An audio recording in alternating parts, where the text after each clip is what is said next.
The kids are doing what we've asked them to do, and the plan is kind of going where we want it to be. Getting games in, getting more confident each week, playing better each week, taking a step up the ladder to try and get better each week, reducing the mistakes each week. These are all things that we've put out and challenged the kids to do, and I think they're stepping up to the thing. Our pitching is starting to settle down.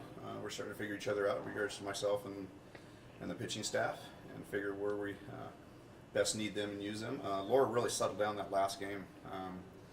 We got to the point where her pitch count was down, probably 50% in that last game comparatively to the other games, and that's why our pitchers are starting to understand the pitch count. So we went from I looked at my charts, and I was going from a 8 to 11 pitch at bat to a 3-4 pitch at bat, and the innings were going, and doing a better job of spinning the ball, creating the ground ball or pop up, instead of going in, deep into the count before we're getting those types of results. So it's been a plus all the way around.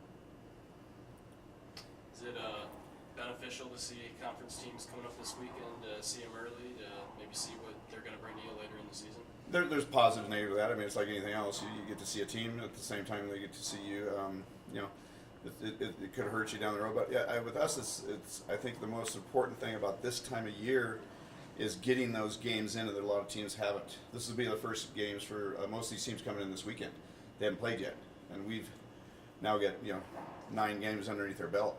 So that's a benefit. Just getting games in is huge. At this point in time of the season, we're in the second coming to the third week of February, and we've almost double-digit in games. So that's a plus. That's huge. Having the bubble has been beneficial with that one. Going down to Las Vegas was another benefit for that. So seeing those teams, yes, it's positive and a negative. We look at it as, again, the same thing. It's an opportunity to fine-tune things, get better each week, and continue getting better until we get into our conference play. Obviously, we've spoken a lot about your offense. I think in the last 9 games, you've scored at least 7 runs, 8 out of the 9 games. Does that just sort of give you a confidence that even if you fall into an early hole, that you can string together a couple of runs and you're always in a game? For me, it's a lot of gray hairs in that situation. Anytime you fall behind, it's always that. Our kids have the confidence. That's more important. It doesn't make doesn't do any. It's not a big deal that I have the confidence. The kids do have the confidence. They know they're going to score runs. They're really confident in the way they swing the bat. That's a plus. That's our philosophy going in. We know we're going to have to score runs. We know we're probably going to give up runs. Hitters are just gotten better all the way throughout the conference. As I said earlier in one of our earlier interviews, is the hitting is just better, and so we know we have to score runs. It's just trying to reduce the amount of runs scored against us. Having the success you've had, do you feel that your lineup is more solid? You won't tweak as much, or do you feel that you still can move people around a little bit? Oh no, lineups can change week by week, game by game. It just depends on, as you all probably know, it just depends on who's swinging the bat very, very well. Maybe who's a little weaker. We have we do have our 10, 11, 12 group of girls that we know we feel really, really confident, and we can insert whenever we need to for whatever the reason we need to. We're really comfortable with that. They are swinging the bat very, very well. We'd like to see a couple of them pick up a little bit. They're struggling, and it's more of a confidence situation. They just kind of have a little slump going maybe.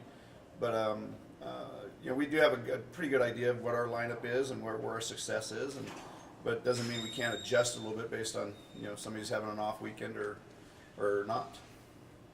So Kyla was the player of the week, and also has made the transition to shortstop. What are your thoughts on how has that transition gone for her? And offensively, she certainly hasn't let her affect her at all. With Kyla, she's an athlete, and she's bought into our system. We knew going in by inserting her in that position that we were going to have some early mistakes. She hasn't played shortstop probably since she was a sophomore in high school, so that's been quite a while. She's done a tremendous job, and she's getting better and better every game we play. Really, really happy with her gameplay. The very last game, she started to really gain a lot of confidence in that position, look a little smoother, more relaxed in that position. That's the toughest position in the infield if you know anything about the game of baseball or softball.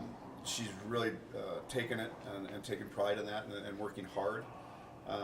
So yeah, she's developed into a pretty good shortstop for us, and now she's with that confidence. She's swinging the bat well.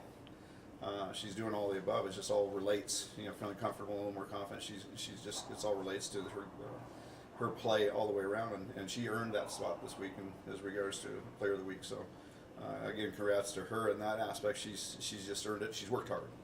So we're very proud of what she's accomplished up to this point, and we expect bigger and better things from her as we continue playing and move on.